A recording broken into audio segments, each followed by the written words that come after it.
Something interesting is going on with this team right now, and honestly, it feels like not enough people are talking about it. When you look at what they've done this offseason, it might not seem flashy at first, but if you really pay attention, there's a real chance this group is being seriously underestimated heading into the next season. Let's get into the details, but first click the like button and, if possible, comment. SKOL Vikings. Something unusual is happening in Minnesota. And if you're not paying attention yet, you're already behind. Because what looked like a quiet off-season on the surface is now being reframed as one of the smartest, most calculated moves across the entire NFL. And it all centers around one name: Kyler Murray. According to Benjamin Solak from ESPN, the Minnesota Vikings didn't just make a good move, they may have pulled off the best value signing of the entire offseason. And when you really break it down, it starts to feel even bigger than that. We're talking about a quarterback who once won the Heisman Trophy, was selected first overall in the NFL Draft, and was even a top 10 pick in the MLB Draft. Now playing on a deal worth just $1.3 million. Let that sink in for a second. In a league where quarterbacks like Jordan Love and Jared Goff are making upwards of $45 to $50 million per year, the Minnesota Vikings are getting a player with elite pedigree for a fraction of the cost. And that's exactly where Solak's argument hits hardest. This isn't about whether Kyler Murray is a top 10 quarterback in pure talent. It's about value. When you combine his ability with that contract, suddenly you're looking at one of the most efficient roster decisions in the league right now. But here's where things get even more interesting, and maybe even a little controversial. There's still a portion of the NFL world questioning Murray's commitment. The narrative around his work ethic, fueled by things like the infamous Call of Duty clause, hasn't fully disappeared. But when you really analyze it, that criticism starts to fall apart quickly.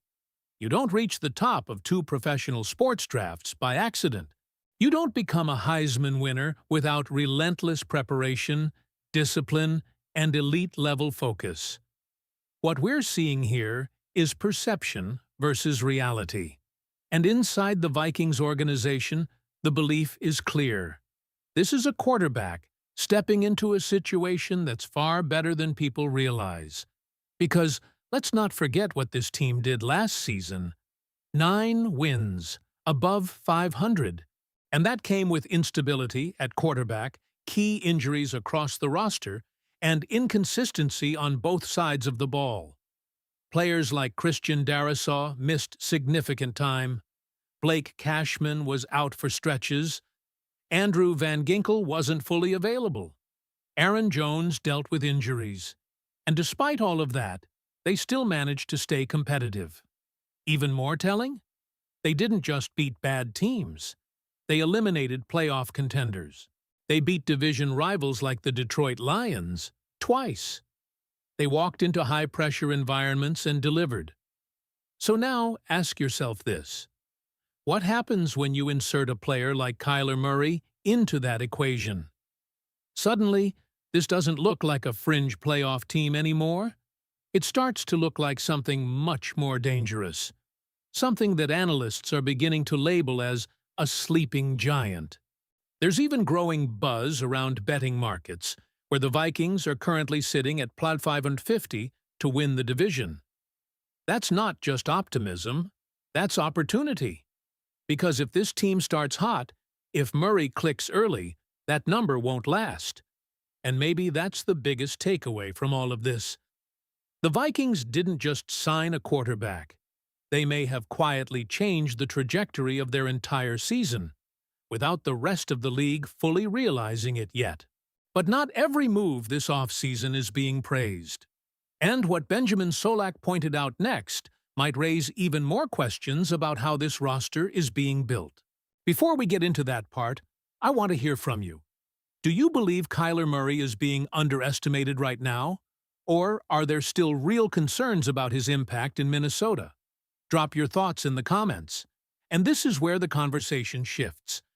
Because while the spotlight is shining bright on Kyler Murray, Not every decision made by the Minnesota Vikings is being celebrated the same way. In fact, Benjamin Solak identified one move that brings a very different kind of feeling, one that mixes cautious optimism with real concern. And that move revolves around veteran linebacker Eric Wilson. Now, let's be clear right from the start. This isn't about saying Eric Wilson is a bad player. Quite the opposite. What he did last season inside Brian Flores' defense was, in many ways, exceptional. He became one of the most impactful pieces on that unit, thriving in a role that allowed him to attack, blitz, and play aggressively downhill. But here's where the hesitation comes in. Wilson is coming off a breakout year at 31 years old. And in the NFL, that kind of timing always raises eyebrows. Solak's argument is simple, but powerful. When a player peaks later in their career, there's always a risk that what you just saw might not be sustainable. The Vikings committed to him with a deal worth $7.5 million per year, a number that, on paper, feels reasonable. It's not a contract that will cripple your salary cap. It's not a massive gamble financially. But structurally, that's where the concern starts to grow. Because if Wilson regresses, even slightly, the Vikings suddenly find themselves in a very thin situation at linebacker. You're looking at a group led by Wilson and Blake Cashman, both over 30, with very limited proven depth behind them. And in a division as physical and explosive as the NFC North, that's not a small issue. And when you dig deeper into Wilson's performance, you start to see exactly why this debate exists. As a pass rusher and run defender, he was outstanding. His pressure rate hit 21.9%, one of the highest in the entire league for his position. He recorded 6.5 sacks, often being used as a strategic weapon in Flores' aggressive schemes. There were games, especially against Detroit, where the Vikings identified protection weaknesses and unleashed Wilson repeatedly, with huge success. But football is never just about what you do well. It's also about where you can be exposed. And in coverage, that's where things get complicated. Wilson posted a 36.7 coverage grade. That's a number that puts him in a vulnerable category, especially in today's NFL, where linebackers are constantly targeted in passing situations.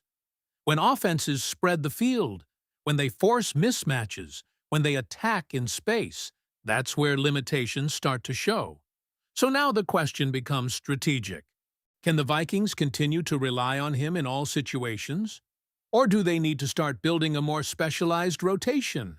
Because if opposing offenses begin to recognize patterns, like Wilson being on the field signaling a likely blitz, it could turn into a tell.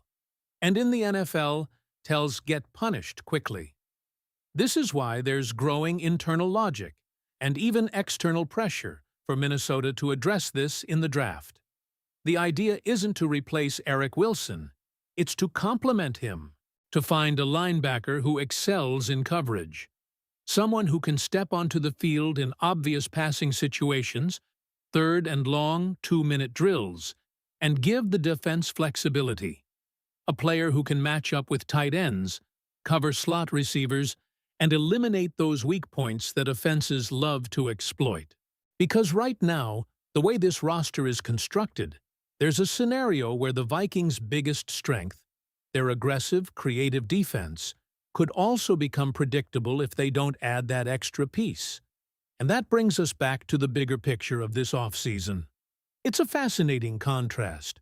On one side, you have what might be the best value move in the league with Kyler Murray, a decision that could elevate the entire franchise and completely reshape expectations. On the other, you have a quieter move with Eric Wilson that carries subtle risk, not because it's bad, but because it might not be enough. And that's what makes this Vikings team so intriguing heading into the season. They're not just building, they're balancing. Balancing upside with stability, aggression with caution, immediate impact with long-term sustainability. And if they get it right, This could be one of the most dangerous teams in the NFL. But if they get it wrong, the margin for error in a division like the NFC North is razor thin. So now it comes down to you, because this is where the real conversation starts. Do you believe the Vikings did enough at linebacker? Or is this a position that could hold them back when it matters most? And more importantly, are you all in on Kyler Murray leading this team to a playoff run? If you made it this far, make sure to drop your take below, hit that like button, and subscribe to stay locked in with everything happening around the Minnesota Vikings. Go Vikings!